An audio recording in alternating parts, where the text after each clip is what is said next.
How's it going, guys? I was recently having a conversation with somebody, and this topic has come up many times, and I thought this was effective for a discussion about the end times and certain types of deceptions that are coming about, and the way in which Satan is going to use things that have been rubbed in our face for over 100 plus years now, so as to kind of sum up the package that he's going to sell to the world and use Antichrist to basically trap as many people into this delusion as possible. I'm speaking specifically about the idea of aliens. I believe it was 2021. Pew Research did a major poll amongst evangelical Christians, specifically denominational, non-denominational Protestant types in, again, 2021. This is just among the Protestant types. Up to 35% of those polled believe that, also the false UFO signs and the fake bodies you see on, fuzzy little excerpts on certain TV channels, TV shows, are somehow proof that extraterrestrials likely exist. Which blows my mind because although the Bible never directly addresses these things, Ezekiel 5:5 makes it quite clear that Israel is the center of the nations, and specifically, as we know from the life of Christ and from the historical account from Moses all the way through the Old Testament, Israel was always the focal point of God's plan. It was always the intention to bring about the Messiah, who was the direct source of salvation and also the source of pure and perfect judgment for all evil and sin, thus vindicating the character of God, completing the family of God, replacing all the angels, etc. And it all happened in one place. And we are told repeatedly that he is God's one and only Son.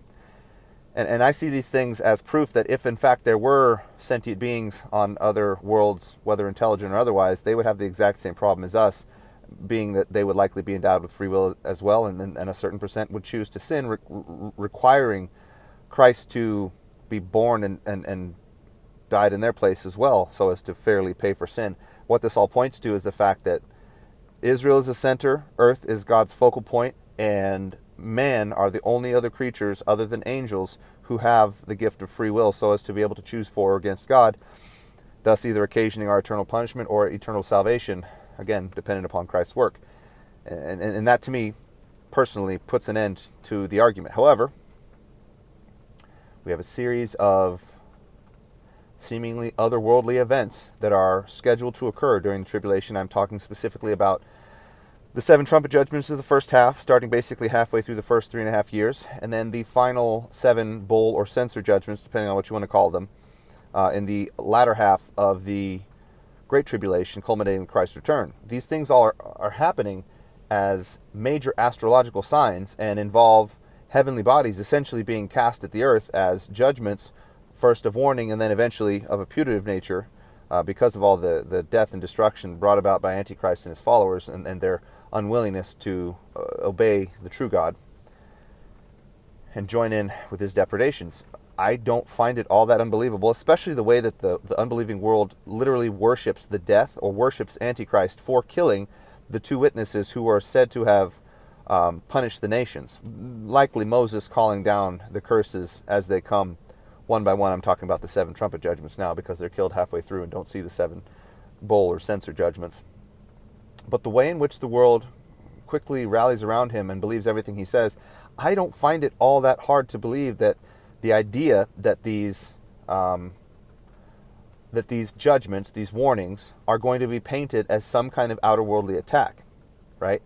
We've seen repeatedly governments, nations, collectives of nations have a sort of backdoor proof, much like all the false religions that have ever been, which, by the way, if you guys aren't familiar, Christ's life, death, burial, and resurrection are all so public with so many different witnesses.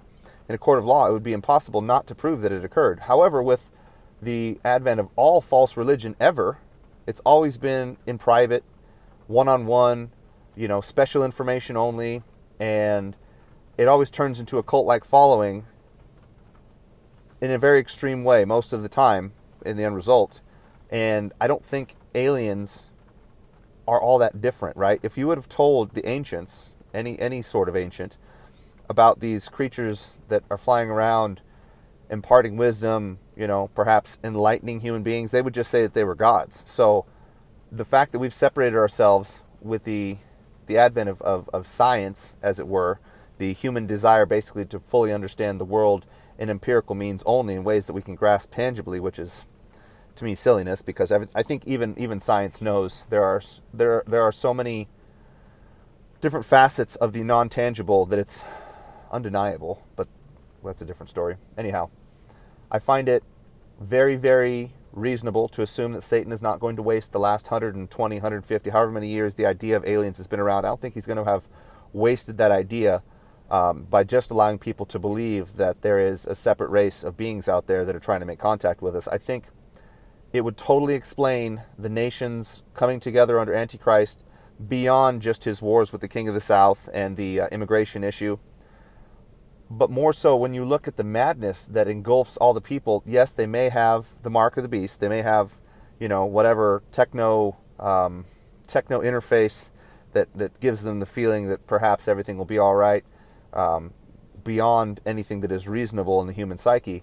But I also think that there's got to be some driving force, some massive lie that would paint perhaps Jesus Christ as being the alien invaders that are coming, and we're supposed to rally around Jerusalem because that's the place that they're going to land. And I find it really hard to believe that this particular series of lies will not be put to use in a very grand way very shortly, right along with the technological miracles and all the rest of the hoopla that's going to come along with what some people have named the beast system, so as to drag in as many as possible.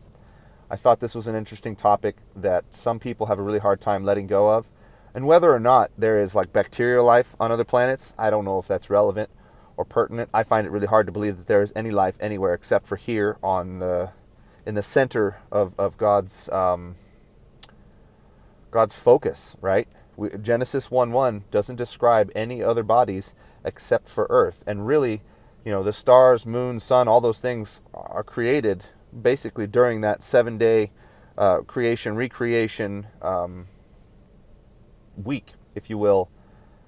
And there's no description of life anywhere else being filled up except on this earth. So not only do I think it's 100% fair to say, biblically speaking, there's no such thing as aliens, there's only angels, perhaps out there playing tricks on us.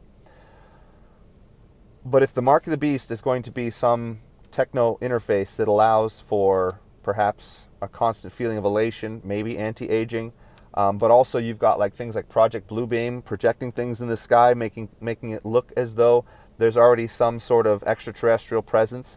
I don't find it all that big of a far stretch to imagine that this is all going to come to a head very, very shortly, and that it will be a significant player on the board used to fool people.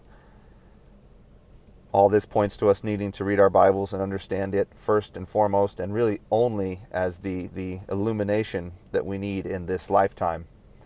And I just thought I would discuss this real quick and give you guys perhaps an idea that this very well likely will be a part of his platform and ploy to fool the world at large. Comment down below. Let me know what you think. This is it's not a very in-depth topic, really, because what we do know about it is so minimal and so secret in the back room that there's only really conjecture at this point.